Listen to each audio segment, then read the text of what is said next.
اس سے پہلے سورہ آل عمران کی کئی آیتوں کا خلاصہ پیش کیا گیا۔ ابھی اپنے سامنے جو آیت کریمہ ہے، اس آیت کریمہ کے نزول کے تعلق سے مفسرین کرام نے دو قول نقل فرمائے ہیں۔ پہلا قول یہ ہے کہ حضور صلی اللہ علیہ وسلم نے اہل کتاب یہود کا ایک قبیلہ تھا جس کا نام قبیلہ بنو قینقاع تھا، اس قبیلے کا ایک سردار جس کا نام فخاص تھا۔ حضور صلی اللہ علیہ وسلم نے ایک خط حضرت ابوبکر صدیق رضی اللہ تعالی عنہ کو لکھ کر دیا اور ارشاد فرمایا کہ ان کے پاس جاؤ اور ان سے خط کا مضمون ان کے سامنے پیش کرو اور ان سے کہو کہ مشرکین کے خلاف ہم لوگ مل کر کے مقابلہ کریں گے، ہم کو تمہاری مدد کی ضرورت ہے۔ اگر وہ کچھ بولیں تو تم صبر کر لینا، پلٹ کر جواب مت دینا۔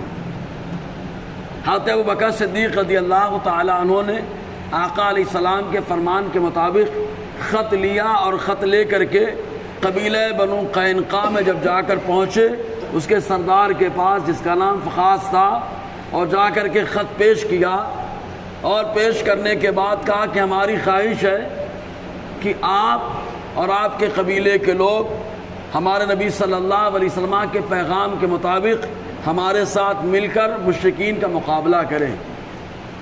چنانچہ جیسے ہی کہا تو وہ قبیلہ بنو قینقاع کا وہ سردار فخاص کہتا ہے کہ کیا تم جس رب پر ایمان رکھتے ہو وہ رب تمہارا تھک گیا؟ معاذ اللہ، جو ہماری مدد مانگ رہا ہے، اور تمہارے پیغمبر کیا مجبور ہو گئے معاذ اللہ جو ہم سے مدد مانگ رہے ہیں؟ حضرت ابوبکر صدیق رضی اللہ تعالیٰ عنہ کا جلال ایک دم شباب پہ پہنچا، لیکن آپ کو آقا علیہ السلام کا فرمان یاد آیا کہ حضور نے فرمایا کچھ بھی کہیں جواب مت دینا، صبر کر لینا۔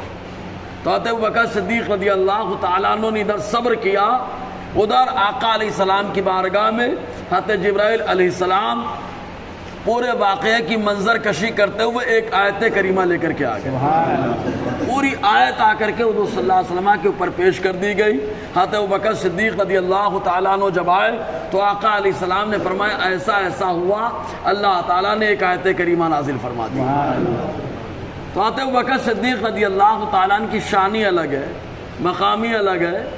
جس صدیق کو اللہ تبارک و تعالیٰ مصطفیٰ کا ساتھی کہے، سبحان اللہ، اذ یقول لصاحبہ، حضور صلی اللہ علیہ وسلم کے تمام صحابہ میں اللہ تعالیٰ نے جنہیں صحابی اور صاحب کہا وہ ذات ابوبکر صدیق کی ہے۔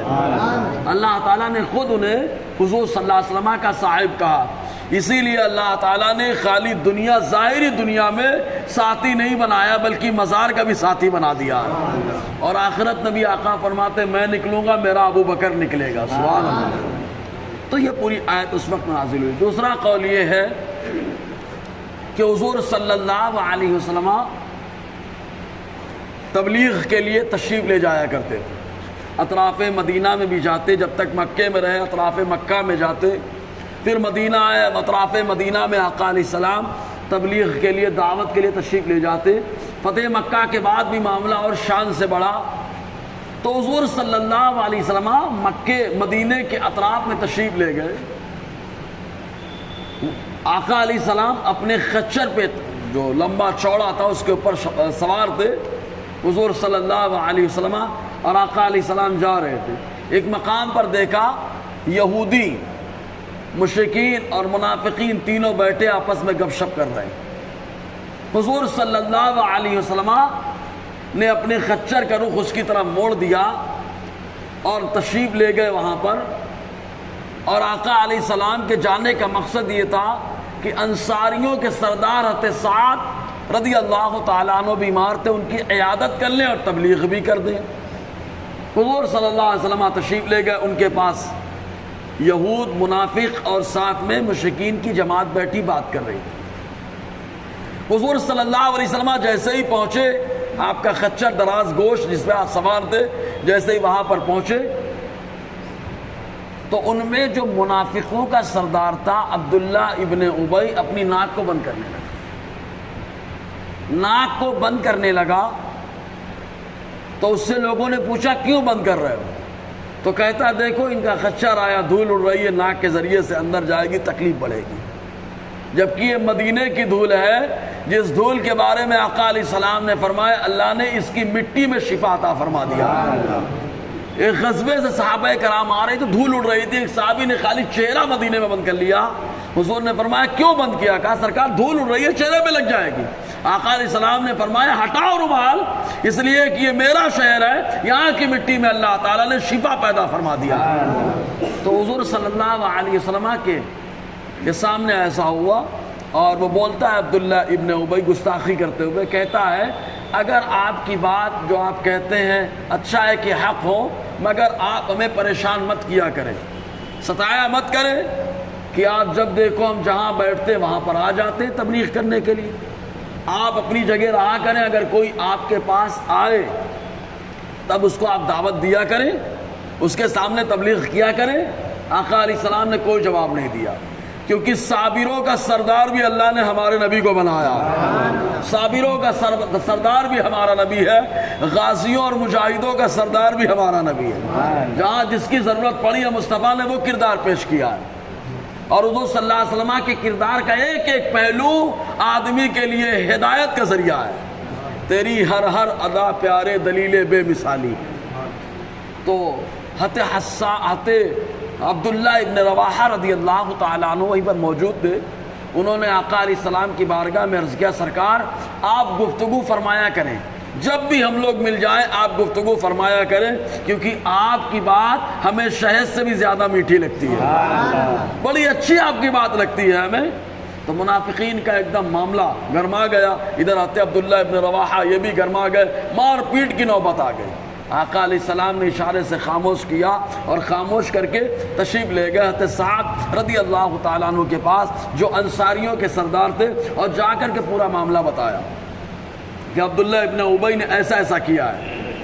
تو حضرت سعد نے کہا اللہ کے نبی صلی اللہ علیہ وسلم وہ آپ سے حسد کرتا ہے، اور حسد کرنے کی وجہ ایک ہے کہ اس کو انصاریوں نے، اس کو جو ہے مدینے کے رہنے والوں نے اپنا تقریباً سردار چن لیا تھا، اس وہ ہر فیصلہ آ کر کے کرتا تھا، اس سے لوگ مشورے کیا کرتے تھے، تقریباً وہ سردار ہو چکا تھا مدینے کا، لیکن اتنے میں آپ جلوہ گر ہو گئے تو اس کی سرداری ختم ہو گئی، بس اسی وجہ سے آپ سے جلتا ہے، ورنہ تو اللہ نے آپ کو سراپا رحمت بنا کر کے بھیجا ہے۔ حضرت سعد ابن عبادہ نے اپنی عقیدت کا نذرانہ پیش کیا، اور اللہ تعالیٰ نے فوراً بلبل سدرا کو بھیجا اور فرمایا جاؤ میرے محبوب کی بارگاہ میں یہ آیت پیش کر دو۔ اس وقت یہ آیت کریمہ نازل ہوئی، اللہ تبارک و تعالیٰ جس میں ارشاد فرماتا ہے لَتُبْلَوُنَّ فِي أَمْوَالِكُمْ وَأَنفُسِكُمْ، اے میرے محبوب کے صحابہ تمہیں آزمایا جائے گا، لَتُبْلَوُنَّ ضرور ضرور آزمایا جائے گا، ضرور تمہاری آزمائش ہوگی، کس میں؟ تمہارے مالوں کے بارے میں، تمہاری جانوں کے بارے میں۔ مالوں کے بارے میں کہ یہود و نصارہ، یہودی مکے میں آباد تھے، نصرانی تھوڑے دور پر آباد تھے نجران میں، منافقین تو مسلمانوں کے کھیت کو، مسلمانوں کے درختوں کو نقصان پہنچاتے تھے، کاروبار کو نقصان پہنچاتے تھے، مخالفت کرتے تھے کہ مسلمان ٹوٹ جائے۔ تو اللہ تبارک و تعالیٰ فرماتا ہے مال کے سلسلے میں تم کو آزمایا جائے گا، لیکن آزمایا اسی کو جاتا ہے جس کے لیے کامیابی کا تمغہ تیار ہو، امتحان اسی کا لیا جاتا ہے جس کے لیے کامیابی کا میڈل تیار ہو۔ یہی وجہ ہے کہ اللہ تعالیٰ نے ایسا جب آزمایا تو کامیابی جب ملی تو ڈائریکٹ تمغہ دیا، اللہ ان سے راضی ہو چکا ہے، اللہ ان سے راضی ہو چکا ہے، کیونکہ جو مولا نے کہا صحابہ نے ویسا کر کے بتایا ہے۔ تو اللہ تعالیٰ فرماتا ہے ضرور تم کو آزمایا جائے گا تمہارے مالوں کے سلسلے میں، وَأَنفُسِكُمْ تمہاری جانوں کے سلسلے میں، جانوں کے سلسلے میں۔ اس کی تھوڑی وضاحت اگر کریں تو یوں کہ کبھی کبھی تم کو تمہارے جان کے بارے میں آزمایا جائے گا، میدان کارزار میں جانا ہے تو تانا سننا پڑے گا، نہیں جاتے تو نہیں ہوتا، جیسے احد میں کہتے تھے ہماری سن لیتے تو کچھ نہیں ہوتا، لیکن پاگل کو یہ نہیں معلوم، منافق کو، کہ تیری سن لیتے تو خالی دنیا میں معاملہ ہوتا، لیکن مصطفیٰ کی سن لیا اللہ نے قبر میں بھی زندگی عطا فرما دیا۔ مصطفیٰ کی سننے والا قبر میں بھی زندہ رہتا ہے، یہ آقا علیہ السلام کا خاص کرم ہے۔ جی تو تم کو تمہاری جانوں کے بارے میں آزمایا جائے گا. تو جانوں کے بارے میں ایسے میدان کارزار میں جائیں تو مذاق اڑایا جائے, گھر والوں کو چھوڑ کر کے جائے تو مذاق اڑایا جائے, ہر اعتبار سے مذاق اڑایا جائے, آزمایا جائے گا. اور باتیں تو ایسی ایسی, اللہ اکبر. یہود مسلمانوں کے سامنے آتے اور حضور صلی اللہ علیہ وسلم کے بارے میں تو ایسا ایسا بولتے, نہیں یہ آخری نبی نہیں ہے, نبی آخر زماں کوئی اور ہے. مطلب یہودیوں کا بھی وہی نظریہ تھا کہ نبی آخر زماں حضور نہیں ہے, معاذ اللہ. آج بھی یہودی نسل بھی یہی مان رہی ہے. سمجھنا ہے میری بات. آقا علیہ السلام کو اللہ تعالیٰ نے آخری نبی بنا کر پیدا فرمایا. یہودیوں نے کہا نہیں, یہ آخری نبی نہیں ہے, نبی آخر زمان تو دوسرے ہیں. تو ان لوگوں نے دروازہ کھول دیا. آج بھی لوگ ان کے پیروکار لگے ہوئے ہیں, کوئی قادیانی رہا, کوئی اور کچھ رہا. تو اس طریقے سے آقا علیہ السلام کی شان میں نازیبہ کلمات یہودی کہتے, کبھی صفات بدل دیتے. حضور کی جو خوبیاں تورات میں بتائی گئی, انجیل میں بتائی گئی, ان کو بدل دیتے. حالانکہ یہی مدینہ ہے کہ علماء یہود کے کہنے پر طبہ حمیری نے اس کو آباد کیا ہے. بس معاملہ یہ ہوا کہ یمن کا بادشاہ تھا جس کا نام طبہ حمیری تھا. طبہ یمن کے بادشاہ کا لقب ہوا کرتا ہے. جیسے حبشہ کے بادشاہ کا لقب نجاشی ہے, مصر کے بادشاہ کو فرعون اور عزیز کہا جاتا تھا, اور روم کے بادشاہ کو قیصر, ایران کے بادشاہ کو کسریٰ, ہندوستان کے بادشاہ کو رائے, چین کے بادشاہ کو خاقان.